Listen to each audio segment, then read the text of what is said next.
As I'm joined right now by former U.S. Ambassador to Ukraine, Stephen Pfeiffer, along with Peter Baker, MSNBC political analyst and chief White House correspondent for the New York Times. Gentlemen, good to have you both here.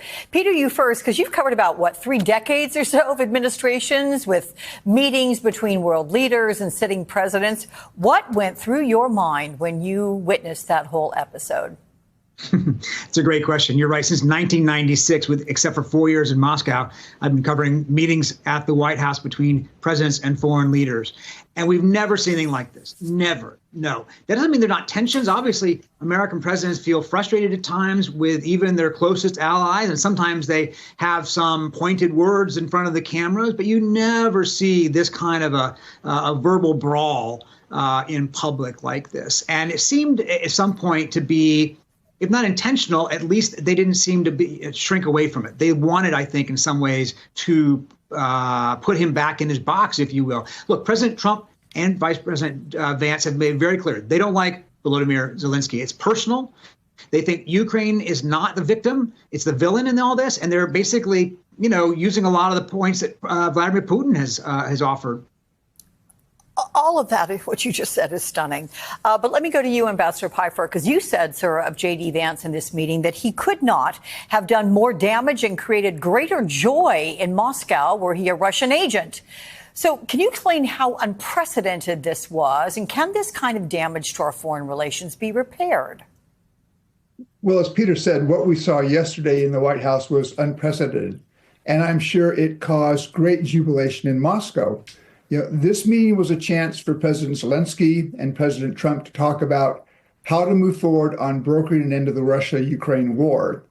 And they never had that chance. I think J.D. Vance blew that meeting up intentionally. I don't understand why. But it's bad not just for Ukraine. I would argue that critical American interests are going to be affected by how the war between Russia and Ukraine plays out. And if Ukraine loses, either as the result of losing on the battlefield or losing as a result of a shoddy negotiated effort, that's going to be bad for American interests, because you're then going to see Vladimir Putin emboldened. And I do not believe his ambitions end with Ukraine. It'll be a bigger threat for Europe, and it'll be a bigger threat for the United States. And I worry that President Trump and the vice president do not understand that. Peter, you wrote what really seemed to get under Trump's skin was Zelensky's harsh words for Putin. So look, you mentioned you worked for 4 years there in Moscow reporting on Vladimir Putin. How is he interpreting Friday's scene in the Oval Office? And why does Trump want to defend him so strongly? Well, this is one of the essential mysteries still of President Trump's time on the public stage. And we really haven't answered. For 10 years, we have been asking the question, why does he like Vladimir Putin so much when no other American president would use the kind of words that he does, especially about a president of Russia who has invaded his neighbor and been at war with him now for 11 years, not just the last 3. And that has never seemed to be a problem for Trump. He has been an admirer of Trump's. He called him just this week. He called him cunning and smart. He calls Zelensky a dictator. Of course, Putin is the real dictator. Zelensky is a popularly elected president in a functional, if not perfect, democracy.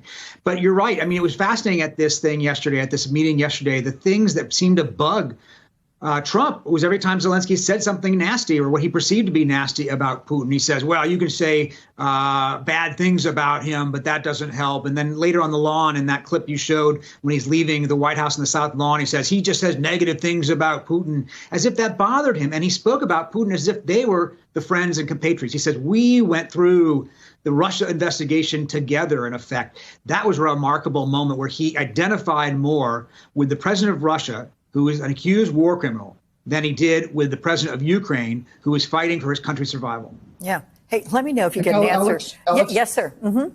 Could I just add to that? The president's approach towards the Kremlin and Vladimir Putin is not working.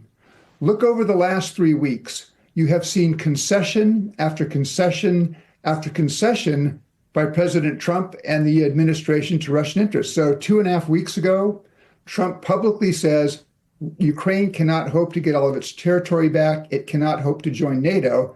That's 2 big concessions to the Russian position before Trump even has the Russians and Ukrainians sitting down together. Then he begins to break Putin out of the isolation that Western leaders have imposed on him for 3 years by saying, I'm going to meet Putin, and we should have Putin back in the G8. And then what was particularly appalling, on Monday at the United Nations, the United States voted against a European resolution in the General Assembly calling for a just and lasting peace. We voted against it along with Russia, North Korea, and Iran. The reason the United States voted against that is because it named Russia as the aggressor.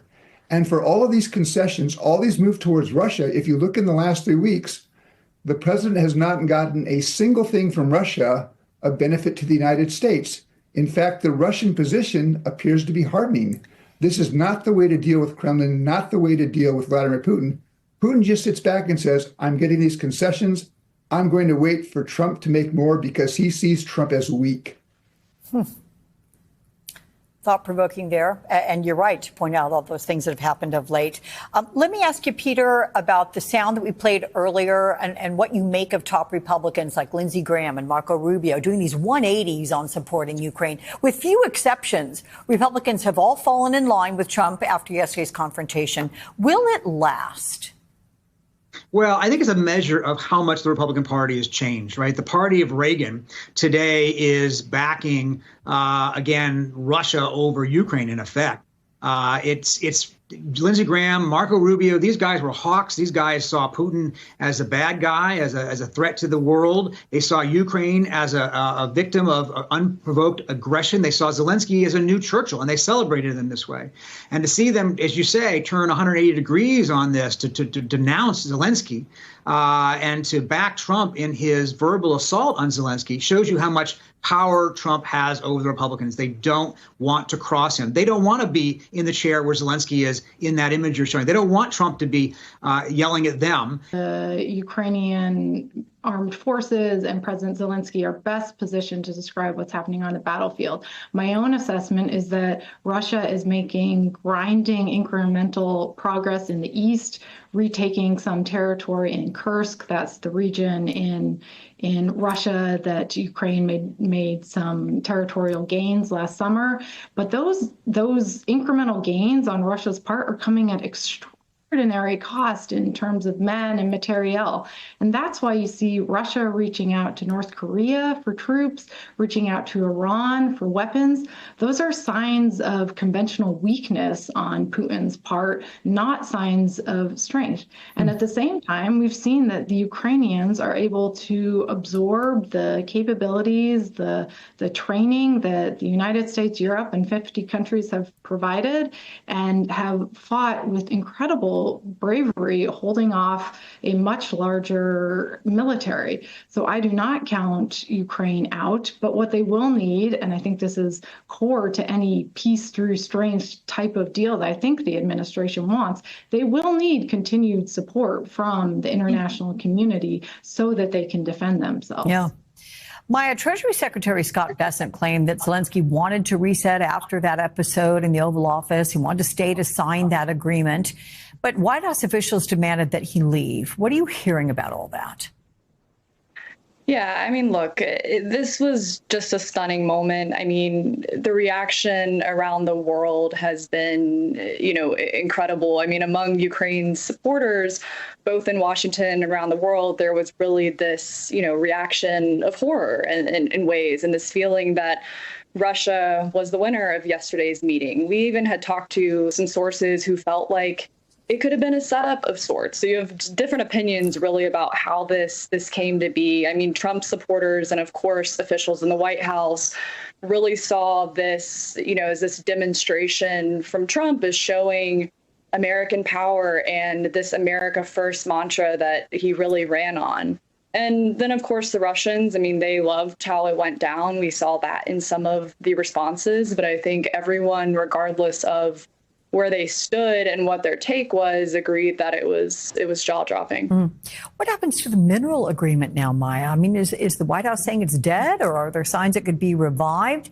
And if so, is that the potentially only path to an end to the war?